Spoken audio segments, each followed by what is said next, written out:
Welcome to the Accounting Influencers podcast with me, Rob Brown, and I'm thrilled to have with me today a perennial guest on our show from Hinge Marketing. It's Lee Frederiksen. Good day, Lee. Hello, pleasure to be here. Lee, always great to have you on the show. And when you come on, you talk about some really interesting things. And the key thing about the stuff you talk about is that it's real because you research it. Give us a little bit of the heritage of Hinge Marketing and how your research-based insights really cut through all the noise out there.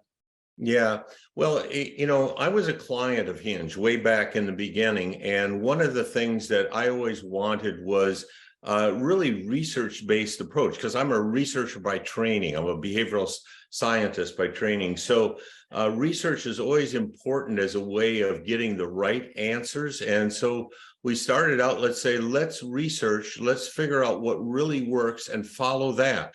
No preconceived notions about what's right and what's wrong. And I always used to do it this way, or my grandpa did it this way. This is what works today. And that's our focus. And that's the point today, Lee, isn't it? Because everyone's got an opinion. Everyone thinks they know what is happening. But in the uncertain world that we live in, we emerge from the pandemic right now. We're trying to recalibrate what professional services firms do well and what best practice looks like. It's hard to put a finger on best practice without the research. Yeah, it really is. And there's so much variability too, Rob, between submarkets. One subsegment, one industry can be going gangbusters, and the next one is just in the doldrums. And I think that's what we're seeing, and understanding where your clients are, where your industries are, and where there's going is really, that's the secret to taking some of this uncertainty out of it, removing some of the risk from the equation. And your research looks at professional services in the whole, like consulting and architecture, engineering, technology, legal, government contracting. You've got the sub-niche, if you like, of accounting and finance. I would imagine it's pretty similar across professional services generally, isn't it, what you've found? Well, yes and no. I think the trends, talent issues, for example, the onslaught of technology and uncertainty, those are consistent.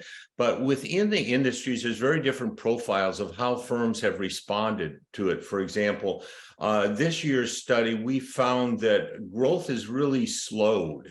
And the accounting is falling behind in terms of digital leads when compared to other kinds of professional services, which is, something of a head scratcher in the sense that accounting should have a plethora of digital leads because they are so strong in so many niches. They should be well suited to generate business from digital sources, but they lag all other professional services in terms of their ability to do that. Yeah, and I think that's one of the things that's really hurting them. And generating leads from digital sources, your report says this very clearly. It's a clear advantage because it reflects how potential clients are looking to solve their business problems digitally and online. And if accounting professionals are not on there and not being found in that way, they're going to lose out somehow. That's exactly correct. And the, matter of fact, the relationship is the more digital leads you have, the faster you grow and the more profitable you are. More faster organic growth, greater profit. So, it's hard to argue that, gee, it's better to not have them, or another way of doing it. And that, of course, doesn't mean it's all digital. It is multi-channel, as it always has been. It's just that the digital has grown in terms of its significance, in terms of the overall lead flow and where your clients are looking, as you so rightly pointed out. That's where it all starts. Well, let's challenge the basic assumption here that growth is good. You focus on the high growth firms here and you illuminate what they are doing that the other firms are not doing. What about listeners that say, well, hey, we don't want to grow our firm. We just want to consolidate our position in the marketplace or hold our market share, or we actually want to become smaller and more focused. Is that valid too? Of course it is. I mean, that's one of the beauties of the free enterprise system is that you get to choose which goals you want to pursue. I mean, fortunately, it's just that in keeping there's a certain, I would say, health that is inherent in being in synchrony with your clients and getting lined up to where they are. And in fact, the high growth firms are not only just growing faster organically, they're also more profitable, and their employees appreciate their culture more. So, you have multiple kind of advantages. And what it really is, it's not just growth per se. I think it's they're in tune with their marketplace. And because they're in tune with their marketplace and because they're adding value, they're growing. So growth is really the result of being in sync with your clients and your marketplace rather than something that's independent of that. So it's not be in sync or grow. Yeah, that makes so much sense. And your report declares that high growth firms are on average 2.5 times more profitable than no growth firms. And one of the advantages that offers a firm is the ability to choose the work that they want, the clients that they want, the projects that they want on their terms at their fees. That's got to be worth something. It is just in terms not only the peace in mind, but you think about the specialist advantage, which we talk about a bit, and that is when you have that specialist, people expect that you know more, and when you're doing it regularly, day in, day out, you in fact do know more. You gain more experience, you gain more expertise in it, and that really the online world these days has allowed people to find the specific expertise they're looking at. And the pandemic, I think, has taught us all that you don't need to be in the same geographic location with a client to be effective and to really deliver value for them. So I think those two things together have really globalized professional services in a way that they have never been globalized before. Well, let's take a look at some of the key trends here. And it's impossible not to start with technology. And you talk a little bit in your report, well, a lot in your report about the firms that are growing fast have already gone through a digital transformation. So they have some maturity in their digital journey, don't they, Lee? That's right, Rob. Yeah, and in fact, about 12% of them have completed something that they label as a digital transformation, and about another 30% are in process. So you think of that, about 4 in 10 high growth firms are deep in a digital transformation of one sort or another. So that really says that there is a lot of activity there. And they're using more technology. We look at the different applications, the different areas. They're using it for broader uses. So they're not only more sophisticated, they're using more technologies for more applications.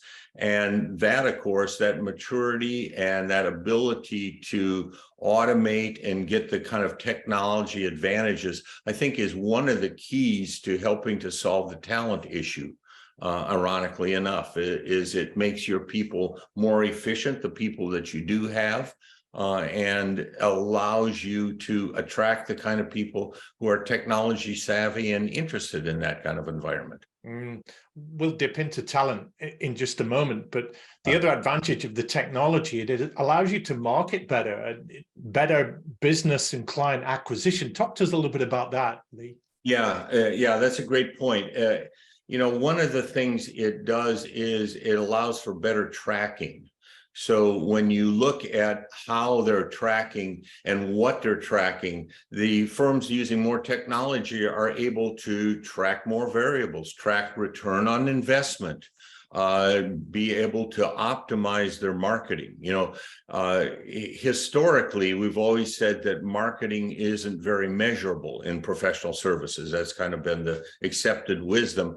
Well, that's beginning to change, and you can get a very good impact on, obviously, your digital leads are very trackable, but beyond that, using a good modern marketing automation and CRM platform, you're able to really track a lot of your efforts and find out what's working and what's not. And that, I think, over the long run, really provides a great advantage to firms. And the buyer journey has changed, Lee. Marketing is very much in your blood. And when we look at how we would source a trusted advisor back in the day, we'd talk to people that we knew, referrals were high on the agenda. But these days, people don't go to their friends and family to source an expert. Where do they go? online and into the digital world and into Google, don't they? Yeah, exactly. And the same place they go for all their other needs. How do I spell this word? Where do I get a good taco? Yeah. Whatever it is that you're looking for, we've been taught as consumers that you can find it online. And of course, that sort of conditions us to say, well, okay, let me find the answer to this business question. And we've seen searching online as a way to get answers to your business. So when we started tracking this, Rob, it was the very bottom. It was the least likely thing to happen. And it's just walked its way up there until it's number one or tied for number one or number one on just about every subset of the industries. Yeah. Now, Lee, I want to deep dive into talent. You say that employees at high growth firms are more satisfied with their corporate cultures, and you highlight in your report 3 key drivers, 3 areas that help address talent challenges with high growth firms. The first one is that high growth firms attract talent with higher skill levels. Tell us about the importance of that. Yeah, that's important. And that's something that we have found in the past, that high growth firms have higher skill levels in their people. We think that one of the things that's going on is there's a certain dynamic to people who are successful and ambitious, want to be at firms that have opportunities and growth and are on the leading edge of technology. If you're someone who has that kind of inclination towards technology, you want to go to a firm that's on the front edge of that, or do you want to go to somewhere where they're troglodytes? You're going to make the choice as an individual what kind of a firm you want to be associated with. And I think the high growth firms tend to have better recruiting stories. And I talk to a lot of firms about employer brand. And if you look at the talent pipeline, as it were, they want to attract the best young graduates, young people with good skills. But also we have these lateral hires or strategic hires, the senior hires. Yes. And as we recalibrate our lifestyles and our work-life balance, there is a fair amount of movement between professional firms with senior people, partners saying, well, hey, I don't like the firm that I'm in right now. There's something up with the culture. I want to make a change. I want to go to a firm where I can restart my journey and I still have something to offer. And they will go to the firms that are most attractive to them. Yeah, exactly. Exactly. And they'll, and usually what it is, when you look at what moves people from one firm to another, it's rarely compensation alone. It's more often than not, it's culture. And it's either written small in relationship with supervisor and co-workers, or written larger in terms of the culture of the firm as a whole. And that's a point you make in your report, that high growth firms have more appealing corporate cultures, and there's a lot wrapped up in that, but getting culture right, it's never been more important. I think that's a very true statement, Rob, because it's we see now the competition for talent, for attracting and retaining it, and how important that the culture is. Because, and when you think of it, when you're adding remote work into the equation, the culture is even weaker. So it's more important that you are intentional about what type of culture you want, and you do things specifically to reinforce it rather than just let it happen accidentally. And you're glancing off a key point there, Lee, which is, how do you drive culture in a hybrid or remote working environment? You've not got people wandering the corridors. You can't bring them in for a coffee and a meeting where everyone's there in one place. We're scattered all over the place. And how do you imbue the culture of a firm when people are not in one office? Well, let me start with the number one thing that is that people in high growth firms value about the culture that they would like to see. And that is really the reinforcing core values of the culture. So, for example, if you have a client situation and you made a decision that is consistent with your core values, let's say you decided to resign a client because of ethical considerations or something, reinforcing that in the culture, whether there is a way to communicate that You have to not only have a way to communicate that's one part of it in the remote culture, but then you have to reinforce those messages that strengthen the culture. So a lot of firms are going to things like all hands meetings where everyone's getting together, or they're getting together in groups to, exchange information on a periodic basis to try and recreate some of that, communication that happens in the firms, only to make it structured. Yeah. And we've seen accounting and finance particularly leech talent, as public accountants, for instance, go into business, they go into industry, they go into commerce, they go into fintech, and the accounting profession is losing them, which makes a strategy like outsourcing much more important to fill those critical skill gaps. And that's what you found with the high growth firms, haven't you? Yes, indeed. That's what they're doing to fill the key skill gaps.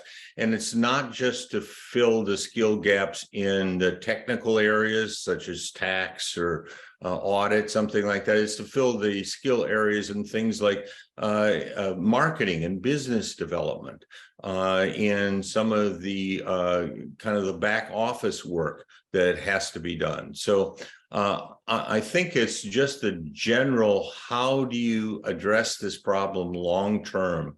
And by leveraging the talent you do have with technology, outsourcing the things you can't. And I think that looks like the formula that seems to be working in general for most firms. You mentioned marketing and business development there. It seems we've covered talent, we've covered technology. Let's dive into marketing and business development. But that cuts across everything, doesn't it? We know that high growth firms have high growth marketing teams that are more engaged across a range of marketing activities. Tell us about some of your key findings in this area, Lee. Yeah, I think that this is really one of the most fascinating things we found, Rob, is that we've thought for some time that marketing has been underutilized in the accounting profession.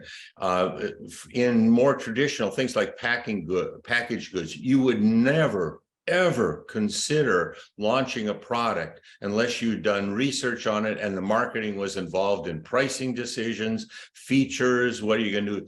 Yet, traditionally, oftentimes the marketing people don't even know what services are being offered, which is completely, and what we see in the high growth firms is marketing is involved in much more of those activities.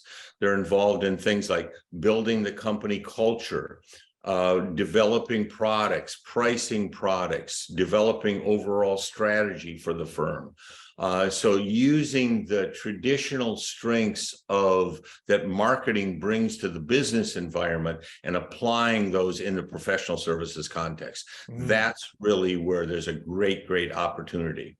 Now, and you and I are old enough. You got to have the talent there. You can't take someone who, started out as an administrative assistant with no marketing training, and, that person may not have the skill set or the background to be able to take over all of these functions. So you have to get the right talent there. But I do think it's fascinating how they're more oriented towards marketing.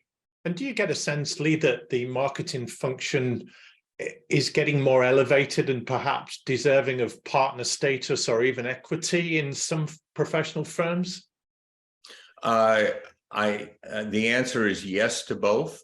A seat at the table, in effect. Getting more elevated, and I think it is getting in a position. And of course, really depends a lot on the philosophy of the firms. But we're seeing some young firms that are being taken over by new leadership that values marketing and engages with marketing in a way that they just haven't in the past. And marketing, traditionally, you and I remember long enough back where you would go to marketing to ask for a brochure. Or can I have some money to sponsor this event? Or can we put on this networking mixer in this event? It's a whole lot more sophisticated, particularly in the digital and the social space. Unpack that a little bit for us. Yeah, it really is that there's a need to use more techniques because you have to cover both traditional and digital. But I think, one of the things that's most telling is you look at what are the top things, the most effective things for high growth firms, and what are the things that no growth firms are concentrating on. And you see what the no growth firms are concentrating on sounds very much like you just described, Rob. Business development networking, materials to hand out, brochures to hand out, and emails, brochures, networking. That's the big three for no growth. And that's zip growth, nothing. When you go to the high growth, you get blog posts that search engine optimization and assessments and consultations offering it. Let's talk to you about your issue, your challenge. And, if you think about it, if you have a really focused and you have good understanding of that industry, there's nothing like a conversation. You talk to people who do this kind of thing, and they say, 80-90% of the time they become clients once we talk to them and when we share our insight into their industry. And that's what Hinge do as a firm, is share insights and thought leadership, if you like. That's the vanguard of your offering. And you're basically saying here, Lee, that the professional firms that do likewise and showcase their expertise, they're the ones that get eyeballs on their messages. Precisely. That's exactly what happens. It's no accident that Hinge is doing marketing this way. We didn't start out marketing that way. We followed the data, and that says that's what works. And so that's what we're doing. And that's what we offer to our clients. And there's a certain logic to that it's hard to argue with. I love this phrase you use in your report, that high growth firms shine in search and social. Lovely alliteration there, but social, goodness me, it's changed the way we run our lives. It's changed the way we do business. It's changed the way we build relationships. And professional firms are no different in getting to grips with that. If they want to do well, they've got to be on social. They've got to shine. Yeah. The interesting thing, though, is the role of social is best used in the way a lot of people view social. I think a lot of people view social as, let me go on there, tell people what I do and find leads. Just going on there, and I get dozens of this kind of spam every day about this is what I do and we're trying to get leads. That doesn't work very well. You generate very few leads that way. However, if you use social as a way of building a relationship, of making your thought leadership visible to the world, of assisting in your SEO by the brand mentions and so forth that happens, if you use it as it is, I guess, intended in some ways to be social, to have your networking there and your interactions and your information sharing, then it works very effectively. It's a very helpful component of that. And of course, the shop window for professional firms is often their website. How often, though, do we see 99% of, say, accounting firm websites look exactly the same, with similar branding, similar fonts, similar coloring, similar values and promises, similar offerings, and it's so difficult to put a thin piece of paper between them. It really is, and it's no accident that one of the biggest marketing challenges firms recognize is brand differentiation. How do I make myself different? This is especially true, Rob. We're getting a real muddling of brands with all the M&A activity that's going on, all the mergers and acquisition. These brands are getting put together, sometimes with only minimal consideration. And sometimes the impact of that is just a degrading of an otherwise great brand. People underestimate what it takes to meld two brands together, particularly in a hybrid environment where you've had different offices, different leaders, different values. But we've certainly seen the M&A space in accounting. There's billion-dollar mergers taking place with top 10 US accounting firms now. So nobody's too big to merge. Who knows what will happen with the big four in coming years? But you put together those brands, even the employer brand, what makes us a great place to work, and how do we define our employer brand? That's all part of this mix. It certainly is, Rob. And one of the things we find, for example, is that as firms get larger, they tend to have less satisfaction with the culture. So there's probably going to be some self-limiting things that happen with size. There are certainly the well-known synergies that everybody's talking about, and the diversification. What they don't speak of as much is the dilution of the brand and the degradation of the culture. And I think those are the other side, and you need to plan for them and plan around it. Otherwise, you'll fall victim to them. One of the key themes in your report is strategy and this unpredictability in the marketplace. We used to be able to make 2, 3, 5-year plans and strategies because we could make predictions, but now we're in a VUCA world: volatility, uncertainty, complexity, ambiguity. You'll know that word very well, Lee, and our audience have come to learn that phrase. It's worth Googling, actually. Talk to us a little bit about developing a strategy for uncertain times. Yeah, I think there's a couple of things that are really key to that strategy. One is to be able to get the best data you can about what reality is and where things are going. And that usually comes from your clients, about what they're thinking about and when they're anticipating. That can't, obviously can't predict the unpredictable, but it can tell you a lot about the current and how the current needs are. And when something changes, the firm that has the greater flexibility and adaptability, so understanding where the future is going to be, but the flexibility and adaptability. And there are some specific things you can do. For example, you can shorten your planning cycle. Rather than only planning on a yearly basis, you can do your planning on a year, but then update it every quarter. So you just move your planning cycle shorter.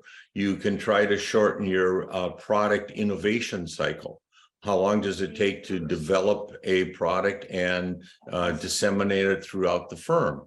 Again, there are things you can do. You can do specific training with people about flexibility. You can build in support into your organization to help with dealing with the, should I say, the stress of this uncertainty and rapid, helping your people cope with that. So you start to list all these things. No one thing solves it at all, to be clear, but multiple things together gives you an advantage to be able to adapt more quickly and more completely with less downside. Sure. And yeah. And research is a fundamental in this. It's the engine, I suppose, that drives intelligence, that drives insight. Hinge obviously are at the forefront of that. And you conduct research for professional firms for them to gauge what's happening in their marketplace. But the key finding here is professional firms that are growing well do regular, deep research so they know how to navigate those muddy waters. Yep, indeed. It is. And if you think about for example, the kind of situation we were just talking about what happens when you merge with a firm, what's going to happen to the culture. Those are the kinds of things that you can look at with research, and you can determine how there are differences. You can anticipate the problem and you can make plans to cope with it. And Rob, this is another thing we found out in our research on culture that is kind of sobering. We found out that the top management, when they look and evaluate their culture, and then you compare it to how other people do it, it's very different. So the top management is living in a different culture than the rest of the firm is. So think about that for a moment. How do you, and so if you don't understand what's going on, you're going to make moves that are going to really feel ham-handed. You're going to feel tone deaf because you're responding to the reality you think exists when in fact it's a different reality. That's such an excellent observation. I'm thinking, I've got an image in my head, Lee, of the strata of the rocks and the sediment and everything else, all the different layers. Yeah. And if I'm sat there as a senior partner with a corner office in a plush commercial district in my firm and wondering why everyone else isn't coming into work, wanting to work from home, they don't have my office, they don't have my perspective. So you've got to see it from all quarters. Yeah, indeed you do. It certainly helps find a solution. We hear initiatives now, ESG, DEI, CSR, corporate social responsibility has been around for a while. It's morphed into ESG, environmental, social governance. How has this affected high growth firms over the last few years, Lee? It's one of the interesting things we found out, Rob, is that high growth firms are not really far ahead of their slower growing peers when it comes to ESG. They're not adopting it dramatically faster or anything. As a matter of fact, about 3/4 of the firms that we talk to, either they're really unfamiliar with ESG. What is it? There's about 20% that are kind of uncertain as to what the heck it is. To about half, a little over half the people just say, we don't have any plans to do anything about it. So the other 1/4 of them, about 10% of overall firms have already made some changes to build an ESG practice to do something, about 1 in 10 firms. And about another 16% or thereabouts have plans to do something with it, but haven't, they're in the process of doing it. So it's about 1/4 of the firms that are moving in that direction. So that I think helps kind of put it in perspective about where we really are with this. That's what we're seeing here too, particularly in the accounting profession, that sector. They are set up as the trusted advisor, and there is an acceptance that ESG will create lots of additional service opportunities for accountants, but it's not yet the burning platform, which is forcing them to address it and develop capability in those areas. But you know what, Lee? The clients are starting to ask for it more and more. Yeah. And when it's client driven, usually the argument is the accountants are very unwilling or unable to change anything unless it's mandated by law. But if the clients come asking for it, then that's going to change the game, do you think? That's the law. Now, I want to pick up on a sentence from your strategy here, which kind of encapsulates everything we've been talking about. It says the top 3 areas high growth firms want to learn more about is how to deepen online engagement, workflow and process automation, and artificial intelligence. So that's online engagement, workflow and process automation, and artificial intelligence. What's going on there? Well, the future is being formed is what's going on. We're peering into the future. This is what the firms that have the closest sync with their clients and are growing the fastest, they've found a niche, what they're looking at. And you can see, you look at each one of those things and they're to gain leverage, technology leverage, to deal with the talent shortage, AI, process automation. These are all things that help them cope with the realities of the world as it's coming to be. And I think that that is the winners and losers here. We're dividing sort of into 2 segments, those that are getting it and are following the flow of where the market is taking them, and those that are thinking that that was just a blip. It'll go back to normal. Of course, we know that there is no such thing as going back to normal. I had a lovely analogy about it's like having a half time in a football game, and you come in, you get your halftime team talk, and you go back out with presumably a new game plan to win the game. But the whole game has changed. The rule has changed. It's not like turning your computer off and on, and when you turn it back on, everything was how it was. It's a whole new reboot with a whole new world. And you've called it in your report, we live in an age of uncertainty. And the challenges of an uncertain marketplace is being shared by everybody in professional services. Let's wrap this up with a few key findings here. Research reduces risk and uncertainty. That's fact now, Lee, isn't it? It is. We need insight and intelligence. Yeah.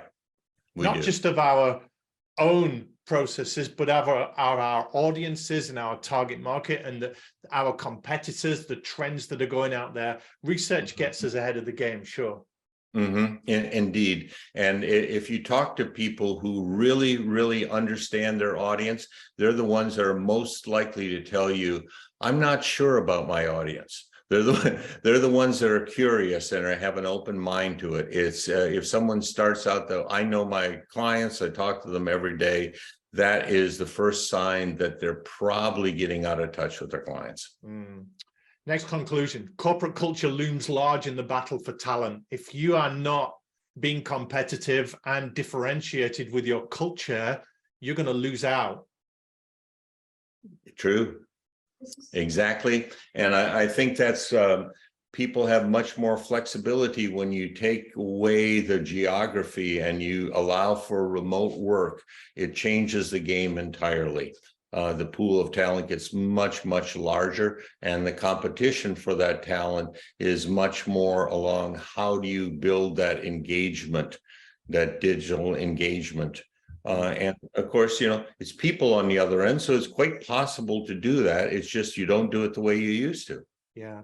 Do we have any insights from your report on what a good culture looks like and feels like, Lee? Well, we do have some insights, although we've been doing some other reports on culture. And basically what you're finding is that people want to be engaged with their culture. They want to be heard in their culture, and they want to feel like they're supported. I think if you get those three needs covered, that they're engaged with it, they're heard, and they're supported, that goes to most of the culture variations. And of course, there are variations. Some people want more of an accountability culture. Some people want more of a supportive culture. But that just goes to individual personality level.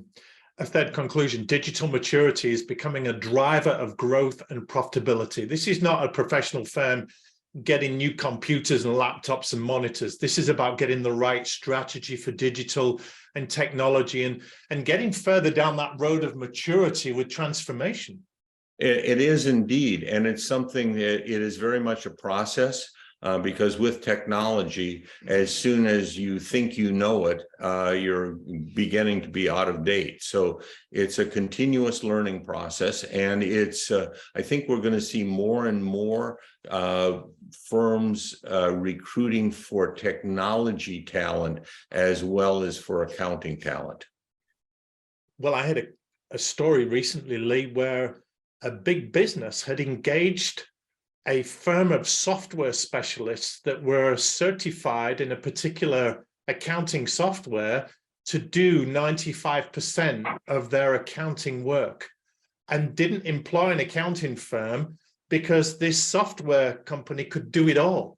So are we seeing the marginalization of some professionals if they don't stay relevant with not just doing the compliance, but doing that advisory stuff that adds value to the compliance?